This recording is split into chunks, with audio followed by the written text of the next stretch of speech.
So these 5 objections are costing you millions of dollars inside of your contracting business if you don't know how to overcome them.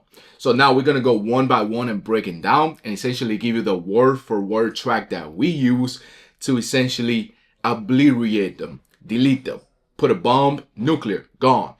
But now, before we do that, there's a couple of things that we have to get clear. Now, objections come up for various reasons. It could be that they don't trust you, that they don't like you, that you didn't build enough value, that the gap wasn't there throughout the sales process, that they weren't that serious about buying. There's a bunch of different reasons why an objection would come up. The most important thing is to understand the real objection. And rarely is that first objection they throw at you. That's a smoke screen, what we call in sales. And the reason why I've been able to sell over $3 million inside of my painting business and the contractors that work with us over 20 million inside of their businesses is because they've learned how to dig into the actual objection. But now, another thing that I want to make very, very clear, number one, is that this is in-person sales processes. This is not sending an email quote, texting back the homeowner, and sending all this word for word track.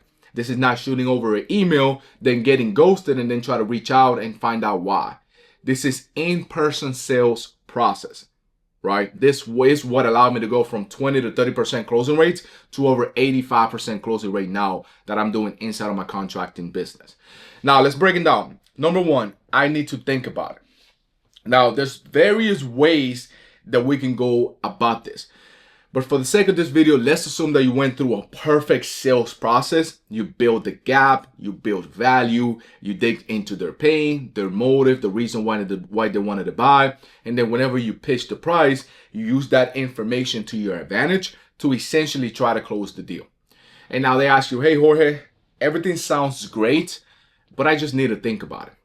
Perfect, Mary. So let me ask you, what exactly is it that you want to think about? Is it the price? Is it the quality? Is it everything that you want to get done? Is it the project itself? What essentially is it that you need to think about? Oh no, I just need to think about it because it's too much money. See, now it's not really thinking about it. Now it's too much money. So it's a value thing. Because again, I always give this example. If I were to sell you, you're flat out broke. If I was to sell you a $250,000 Lambo for $10,000 and you're homeless on the street, you're going to do whatever you can to find that 10 grand because the value exceeds the cost. But and that's what happens with a lot of contractors, is that we don't position ourselves throughout the sales process to build the value to where the price is like, hey, where do I sign? When can you start? Whenever you get those answers at the end of the conversation, and I don't mean word of mouth or referrals leads. That's not what I'm talking about. Those are easy. Those are inside the park home runs. I'm talking about your cold leads, your Facebook ads, your Instagram ads, your Google local service ads, your Angie's, your Thumbtack, even though I don't like those people. But anyways, those are the ones that I'm talking that are real life home run. That's a grand slam. If you're able to get those words at the end, where do I sign? When can you start? You know you did a really good sales process. All right. So now we have to, like I told you, we have to dig into their pain. Now, another one that we hear pretty common is, let me get more quotes, or I want to get 3 more estimates. Now, sometimes we can take them down a word track. Sometimes we have to reframe their mindset. What I mean by reframe their mindset is that they've been shopping around like this for contractors for the last 30 years. And you're the first time you're meeting them. So you changing that mindset from them, that this is how they've been doing it for 30 years, and you try to make a decision on the spot today, you're going to have to reframe the hell out of them, right? Now, the other word track will be like, I got you, John. So let me ask you, if you went out to, tomorrow, you got 2, 3, 5, 10, let's call it 100 estimates. At the end of the day, what will be the deciding factor on who you decide to hire? It's a reviews, it's in how long they've been in the game, price, quality. Like what specifically for you is the deciding factor on who you decide to hire? Oh, Jorge, I mean, they have to be the cheapest. Got you. So you shop on price, not on quality, correct? I mean, I want both. Well, let me be honest with you, Johnny. You can't have both. You're either going to get one or you're going to get the other. Which one is more important to you? A contractor showing up on time, cleaning up after themselves, giving you the quality of work that they promised you, have the job site clean every single afternoon before they leave, be safe around your kids, your pets, your wife? Like, what is more important to you, Johnny? Again, I'm doing the word track, but I'm reframing the conversation as well. Hopefully that makes sense. If not, let me know in the comments below. Third one, your price is too expensive. Got you, Jimmy. So when you say expensive, what do you mean specifically by expensive? Oh, I mean, it's just a lot of money. Got you. So you're saying that to paint your kitchen cabinets, the same exact ones that you told me for the last 30 minutes are super important for your wife, for your kids, that they no longer want to spend time in the kitchen because how dull, dark, and ugly the kitchen is. You're telling me that $7,000 to remove that headache from you because you're this close to sleeping on the couch. $7,000 is a lot of money. Is that what you're saying? I mean, yeah, man, I just didn't think it was going to cost $7,000. Okay. How much do you think it was going to cost? I don't know. I asked ChatGPT and they said it was going to be $3,000. Okay. When was the last time ChatGPT painted a home? Just out of curiosity. Yeah, I mean, that's a good point.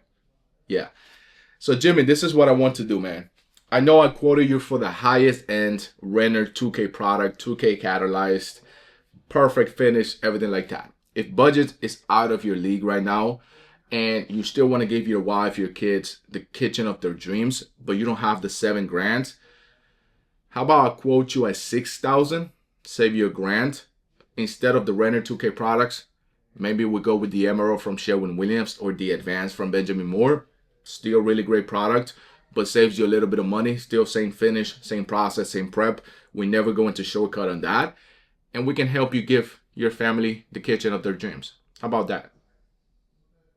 And then I'm trying to sell him and bring him back into the sale. Now, something that you have to keep in mind is that you cannot bring the tensions up. If the room gets too hot, the prospect burns. And then they don't want to see you, they don't want to talk to you, they want you out of their property. So we have to make jokes here and there. We have to have empathy. We have to ask questions. Sometimes we have to make statements to get them out of their own heads. But if the room gets too hot, you're going to burn the prospect. So watch your tone. It's not what you say, it's how you say it.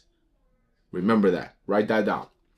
Number 4, let me speak with my spouse. Now, this is one that I tell my clients, my students inside of the Visionary Contractors Academy. By the way, there will be a link in the description of this video if you want to book a one-on-one call with me. So that way we can assess your business. If you're struggling with sales, if you're struggling with marketing, if you're trying to scale your business past $50,000, $100,000 a month, then book a call down below. Let's chat. Let's see if it's a good fit. But anyways, what I tell my students inside of the community is that you should never, ever, ever get the let me speak with my spouse objection throughout your sales process. You may be asking, Jorge, are you out of your mind? Like, I get it all of the time. Right. But this is a question or an objection that could be avoided in that first pre-qualifying phone call. So whenever you're talking to the prospect, you're asking them a bunch of questions just to try to figure out exactly how you can help them. One of the most crucial questions that we ask right before we're about to schedule the estimate is like, hey, Mary, it sounds like we can definitely help you. And what I want to do is I want to schedule an in-person consultation to ask you a few more questions, essentially see the project, touch it, and just figure out if we can help you. But before then, is there somebody else that should be present that's going to be part of the decision-making process? Or are you 100% the decision maker? Oh, Jorge, yeah, I mean, I'm 100% the decision maker. Got you. Cool. So does tomorrow at 5 p.m. works? Then boom, you schedule them in. She told you that she's 100% the decision maker. Oh no, Jorge, I need to speak with my husband, Jimmy. Got you. So when can you and Jimmy be present? Tomorrow at 5 works? Yeah, we'll be there. Boom. Done. Now you know that either Mary is 100% the decision maker or Jimmy is part of the decision making process and they're both going to be present. You can walk him through the whole process and essentially close them on the spot. Now, if you do, let's say that you did ask this question in that phone call conversation, but it still came up at the end of the conversation, like they're just trying to hide behind making a decision on the spot, you just have to hold them accountable. It is what it is. So it looks something like this. Hey, Mary, so to paint your home, because I know you're having a graduation coming up for your grandkids, and I know how important that is for you, for us to come in, knock that out in 7 days, in and out, you're not even going to notice that we were here. It's going to be a small investment of $20,000. What do you think about it? Do you have any questions there? Oh, Jorge. No, man, that sounds good. That's kind of where we were falling within the ballpark. But let me consult it with my husband Jimmy. Okay, okay. Got you. Let me ask you, because in that first phone call conversation that I asked you, you did mention that you were 100% the decision maker in moving forward or not with this project. So I'm just curious, like, what's making you ask Jimmy about this process? Like, is it the money? Is it like hiring us? Do you trust us? Do you not? Like, what exactly is coming up for you, Mary? And then whatever they tell you, that will be essentially what you got to tackle and obliterate, essentially.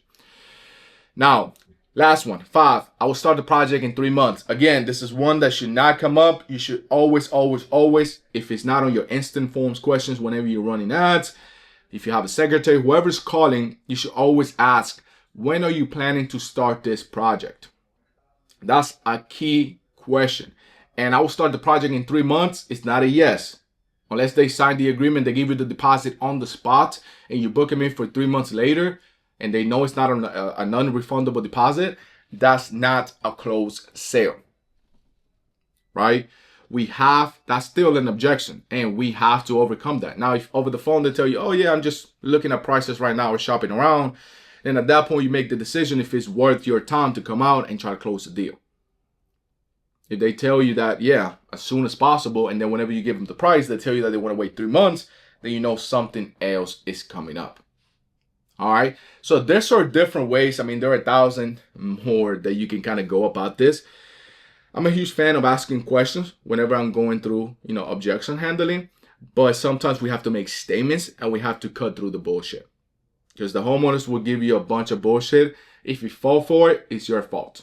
It's either sell or be sold, like Grant Cardone's book. If you haven't read it, read it. Essentially, either the homeowner is selling you under objection or you're selling the homeowner why they need to get this done. But again, we have to be of value. We have to be of trust because we're going to be around their kids, their pets, their family members, the property. That's the biggest investment that they ever owned. So we have to be of trust, but we have to also be likable. We have to build the gap when it comes to sales and all that kind of stuff. But again, if you have any questions, let me know in the comments below. Like this video, subscribe so that way you can see more of the stuff that we're putting out. And then book a one-on-one call with me, man. So that way we can see if it's a good fit to scale your business. If we can get you inside of the community. We don't get everybody in, so make sure that you're ready. You're serious about it because I'm not here to waste my time. But hopefully these 5 objections help you out in making more money, scaling your business. And again, this is in-person sales process. Not over text, not over the phone, not even over a phone call. All right. So God bless y'all. Stay safe. And I will talk to you guys later.